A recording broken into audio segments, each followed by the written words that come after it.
So hi guys, this is Coach Bob, Oxygen Man.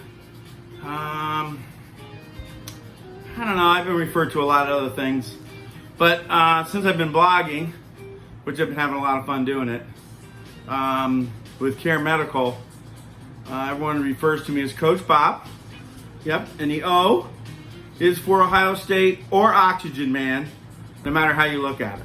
So, what I want to talk to you about is my first attempt of kind of doing a video blog to go with some blogging that I've done last couple of years, and thought I would experiment a little bit with it in our spare time that we have right now. So a couple of things we're going to talk about today is an umbrella. Okay, this umbrella, a lot of us are familiar, is the ILD umbrella. Okay, so the ILD umbrella is the interstitial lung disease umbrella. And there's a lot of diseases that fall under ILD. You have IPF, PF, pulmonary fibrosis, basically scarring of the lungs. There's all kinds of other stuff. There's something they were saying I might have. It's IPAF, which is interstitial pneumonia with autoimmune features. Now that's a mouthful, right? But the IPF, which is idiopathic pulmonary fibrosis, a little bit serious pulmonary fibrosis form because it spreads very quickly. But there's all other kinds of diseases that fall under this umbrella. COPD is another one. But the point being is that all of us that are on this interstitial lung disease journey, we have a lot of things going on, and there's a lot of things that fall under this umbrella.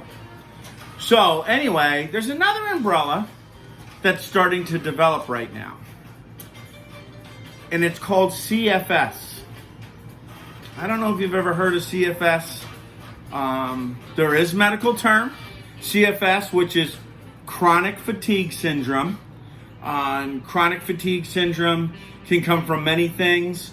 Again, could be part of ILD, some lung disease, something that happens when you're low in oxygen, your body becomes very tired. And I know myself, I kind of suffer from it because no matter how much sleep I get, how much I rest, it never seems to be enough, and fatigue comes on very quickly. And that's why I try to continue to work out, exercise, do whatever I can, both mentally and physically, to try to circumvent or have a little bit more control on what I'm going to say chronic fatigue syndrome. But I'll tell you what, there's another CFS that's on the border we all have experienced, whether you're sick or whether you're not. And we're going to see more and more of it developing with this new COVID-19 outbreak. CFS, cabin fever syndrome. Yes, cabin fever syndrome. When we all get stuck inside, how many times have we talked about having cabin fever?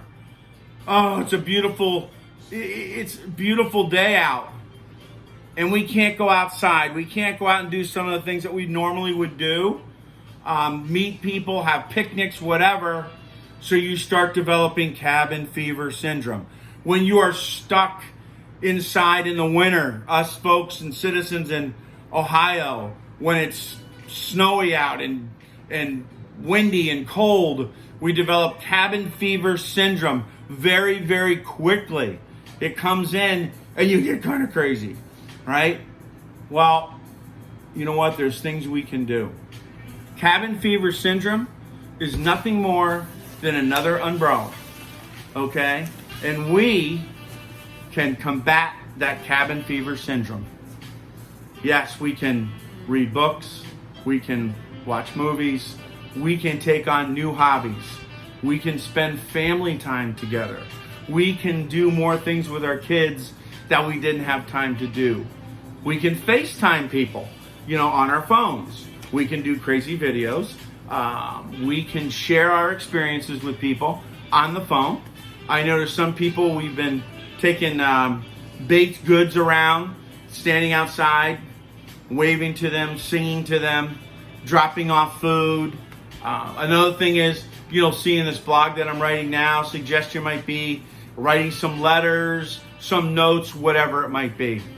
So I'm just saying, cabin fever syndrome is real. And it's going to be around us for a while, because COVID-19 is something that we have to be aware of, and we have to be conscious of, and we have to be citizens of.